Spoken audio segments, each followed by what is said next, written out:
अस्सलाम वालेकुम दोस्तों, तो कैसे हैं आप लोग। तो वेलकम बैक है आपका आज के एक नई ताज़ा तरीन वीडियो के अंदर। तो सबसे पहले जिन लोगों ने अभी तक चैनल को सब्सक्राइब नहीं किया वो जल्दी से जल्द सब्सक्राइब कर दें और साथ ही साथ बेल आइकन दबाना मत भूलिएगा। तो चलते हैं अपनी वीडियो की तरफ। जी हाँ दोस्तों, तो ज़िला सियालकोट का ये एक आम सा लड़का जो कि सियालकोट का रहायशी था, लेकिन एक ऐसी फैमिली से बिलोंग करता था जो कि काफ़ी इज्जत वाली और काफ़ी पावर वाली भी कह सकते हैं। कि इनके पीछे इनका बैकग्राउंड कुछ इस तरह का था कि बहुत बड़ी सियासी लोग जो थे, कुछ बड़े बड़े अफसर, कुछ बड़े बड़े जनरल वगैरह भी हम कह सकते हैं कि इसकी फैमिली से बिलोंग करते थे।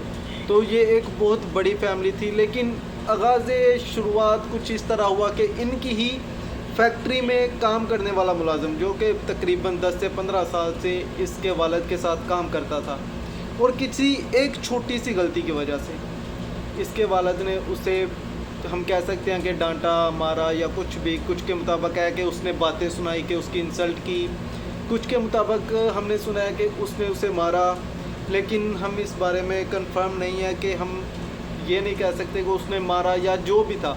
लेकिन हुआ कुछ ऐसे ही था कि उनकी आपस में थोड़ी बहुत, हम कह सकते हैं कि हाथापाई हुई या कुछ भी ऐसा वैसा हम कह सकते हैं। होने वाली लड़ाई इतनी आगे चली जाती है कि वही उस आदमी का बेटा उठता है और वही जाकर सुलेमान सड्डल को कत्ल करवा देता है। जी हाँ दोस्तों, जैसे ही सुलेमान सड्डल कत्ल होता है तो उसके बाद इसके पीछे इसका बेटा रेहान सड्डल बच जाता है, जो कि रेहान सड्डल का फिर एक, हम कह सकते हैं कि कोई भी बंदा हो वो उसके दिल में फिर एक आग सी भड़क जाती है कि यार इस शख्स ने मेरे बाप को मारा तो मैं इसे ज़िंदा कैसे छोड़ दूँ। तो यही एक आग रेहान सड्डल के दिल में भी लग गई थी। लेकिन अगर यही आग सिर्फ इंतकाम तक रहती तो शायद ये एक बहुत बड़ा, एक हम कह सकते हैं कि डॉन बन जाता और इसकी ज़िंदगी भी शायद बहुत बड़ी लिखी जाती। लेकिन ये इस टॉपिक से बिल्कुल हट गया था।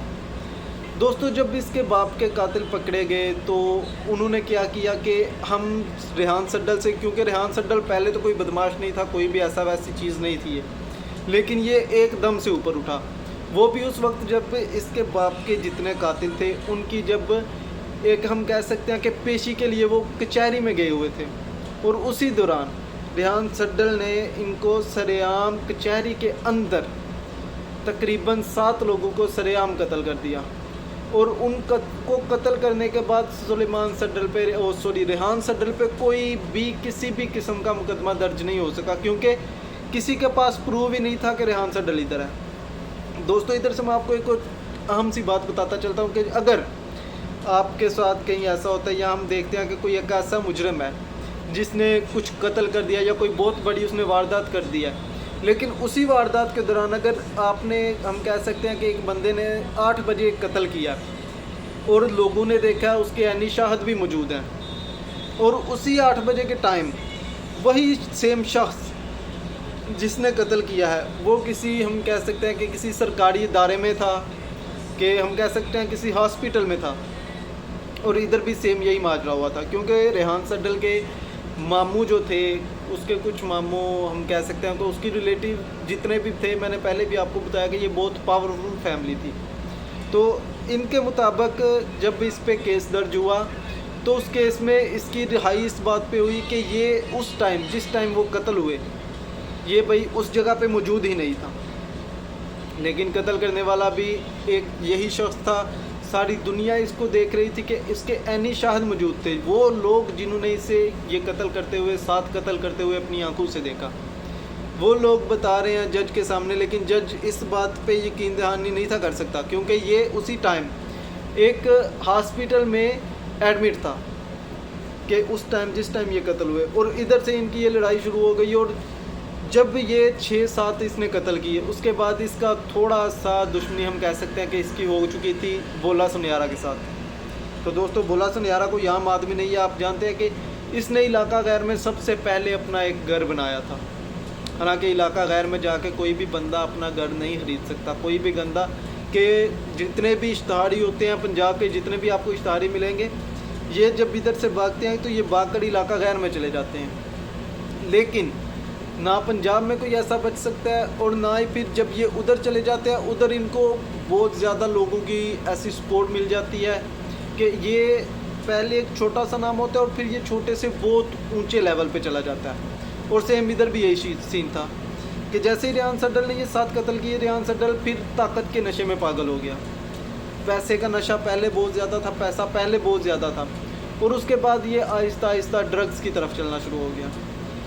और उसी दौरान ये अपनी फैमिली के साथ अपने घर से निकला हुआ था, और उसी दौरान इस पर हमला होता है, और बहुत ही ज़बरदस्त किस्म का हमला होता है। लेकिन उस हमले में रेहान सड्डल की बीवी तो मर जाती है, लेकिन रेहान सड्डल खुद शदीद ज़ख्मी हो जाता है।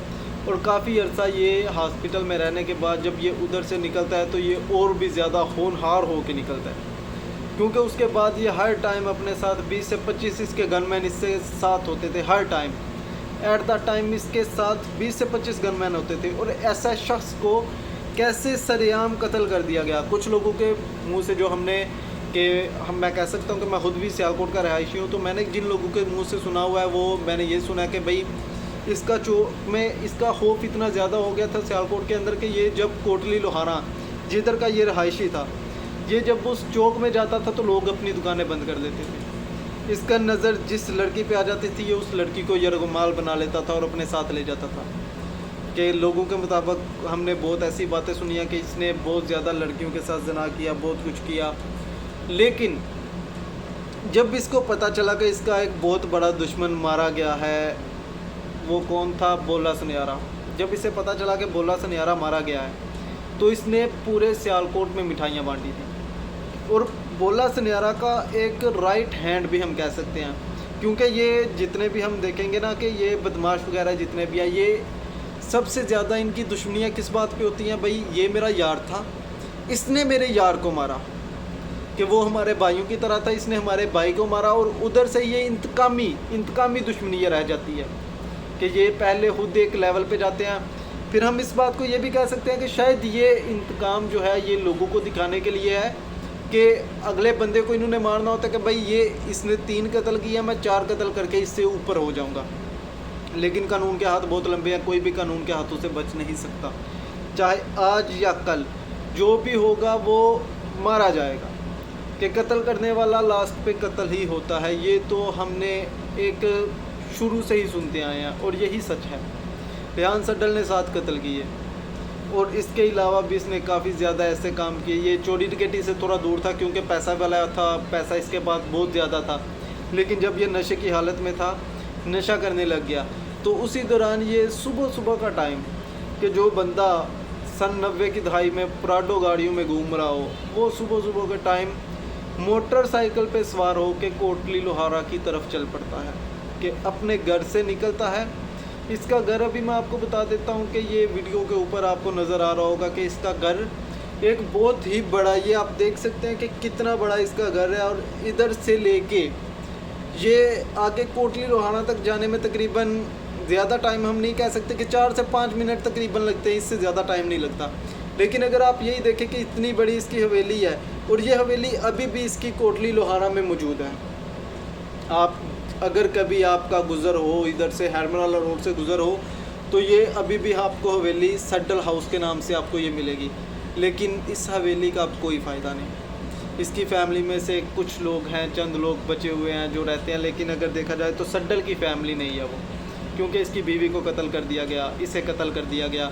और इसे कत्ल कैसे किया गया? सुबह के टाइम था और ये नशा ढूंढने के लिए कह सकते हैं, ये जो टीके इंजेक्शन लगवाना शुरू कर देते हैं, ये इंजेक्शन ढूंढते ही कोटली लोहारा की तरफ निकल गया। जैसे ये कोटली लोहारा की तरफ गया तो दोस्तों उधर इससे उसी बोले सुनियारे का एक बहुत ही अच्छा दोस्त मिल गया। जब उसे इस बात का इल्म तो था कि भाई रेहान सड्डल जो था, जैसे ही बोला सुनियारा मरा, इसने उसकी खुशी में मिठाई बांटी थी, पूरे के पूरे सियालकोट में इसने मिठाई बांटी थी। तो दोस्तों उसने उधर ही क्लैशनकोफ निकाली और उस डॉक्टर के पास ही रेहान सड्डल को कत्ल कर दिया और उसने पूरी 2 मैगज़ीन इसके जिस्म में व्यवस्थ कर दी। और इसी के साथ इस कहानी का इख्तिताम हुआ और रेहान सड्डल को उधर ही कत्ल करके फेंक दिया गया। और उस बंदे ने रेहान सड्डल को कत्ल करने के बाद तकरीबन 5 से 10 मिनट उधर बंगरा डाला। हम कह सकते हैं कि वो डांस करता रहा खुशी में। और ये डांस उसने इस वजह से किया कि इसने मेरे दोस्त के कत्ल होने के ऊपर इसने मिठाई बांटी थी, तो आज मैं इसे कत्ल करके इधर डांस कर रहा हूँ और लोगों को बता रहा हूँ कि भाई हमने अपना बदला पूरा किया।